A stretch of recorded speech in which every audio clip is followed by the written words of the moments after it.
$7.91 a square foot. One next to it, $6.40.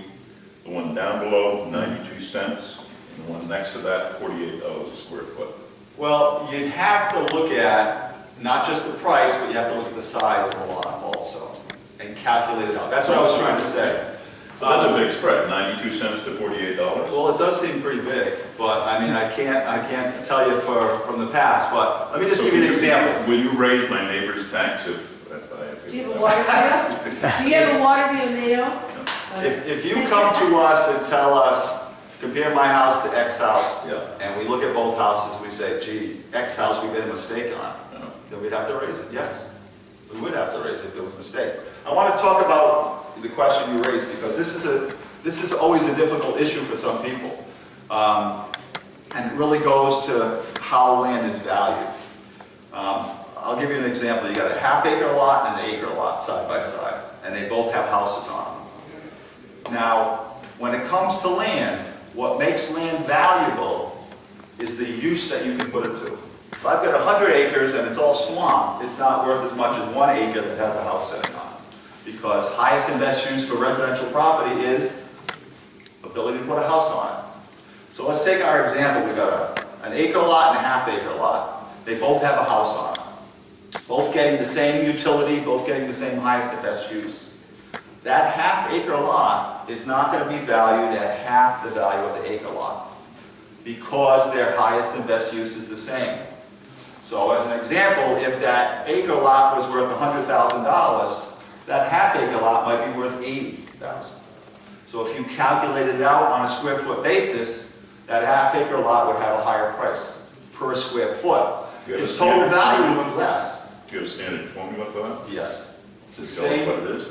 What's that? Can you tell us what it is? Well, it's a land curve. In other words, it's a sliding scale that says the larger the lot, the higher the price square foot, and we'll have that for you at the hearings. I don't want to start giving out our values before we do it, but it varies from town to town. That's one of our analysis points, is how we develop that curve. And it's different for different towns. Like in Little Compton, where you have a lot of 3 and 4 acre lots, or in Foster, where they have 5 acre zoning, it's different than in a community like Cranston, where you have 5,000 square foot zoning. So you have to kind of adjust that table to reflect the type of housing that you have in a given community. And this community is diverse, because you have some really small some areas with really small lots, and then of course you have some areas with rather large lots. So we have to take that into account. But the main thing to remember is that principle. What drives land value is the use that you can put it to. So that half-acre lot is not half the value of an acre lot, because his use is not half. He's got the same use as the guy next door. He may have lost a little marginal value if he can't put a tennis court on his lot that the other guy can. But he's still getting the same highest and best use for a living unit. And that's why his value will still be below the acre lot, but just not half of it.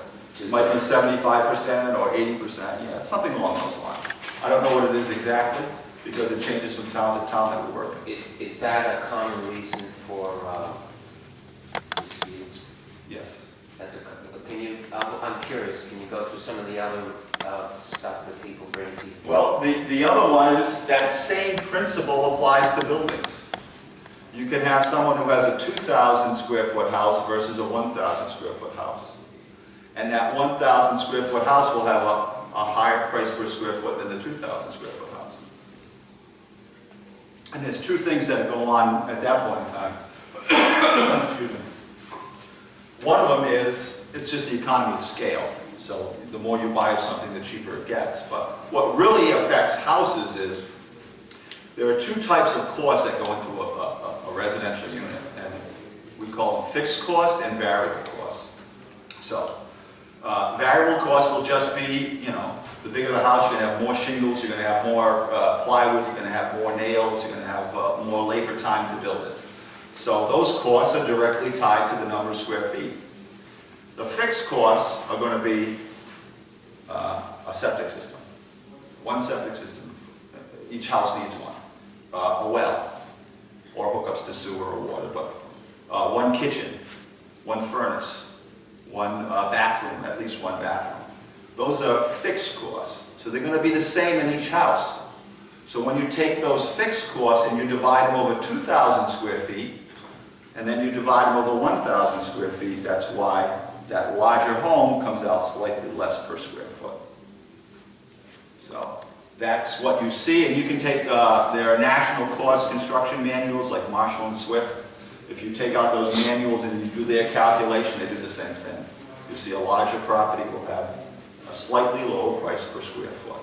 Now that's putting aside quality of construction and things like that, but just comparing two houses, exactly the same quality, built at the same time, the smaller one will have a slightly higher price per square foot because those fixed costs are spread over less square feet.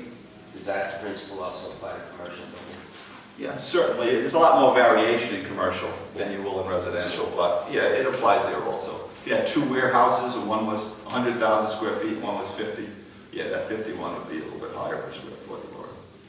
What if you had two identical houses, two identical lots, and one owner let his house run down, and the other one kept it up? Will the rundown house taxes be lower? Yes, because it's market value would be lower. That's all we're looking at it. If we're putting ourselves in the position of a buyer, you're going to go to these two houses side by side. One's in good shape, one's in bad shape. Which one are you going to buy? You're certainly not going to pay the same price for both of them. We're not going to assess them for the same price. Maybe you let your house run down and fix it up before you sell it. If that's what you want. If you want to live in a rundown house for 20 years and then spend all that money to fix it at the end, yeah, I suppose. That's what we're A variable cost. Well, yeah, variable cost would be, you know, just the amount of lumber that it takes to build that larger house. So a larger. So a larger house with variable costs would be all the sheetrock that goes into it, all the plywood, all the roof shingles, all the nails. There's going to be more of those, so that is going to generate more cost per square foot because you're getting a larger building. But the fixed costs are the ones that are spread over more square footage and drops that price, and spread over less square footage and keeps that price higher in a small house.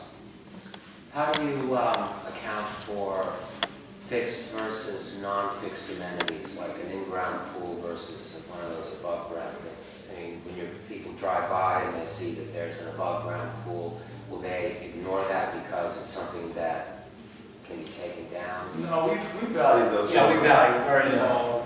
A lot of towns pick those up, some do and some don't, but most towns pick them up. They're just valued for less. Above-ground pools are worth less than in-ground pools, so it's valued for less. It's just like, you know, if somebody has a big shed, you know, with all the lights and everything on it, now somebody's got a little, you know, 8x8 shed, then that's going to be valued for less.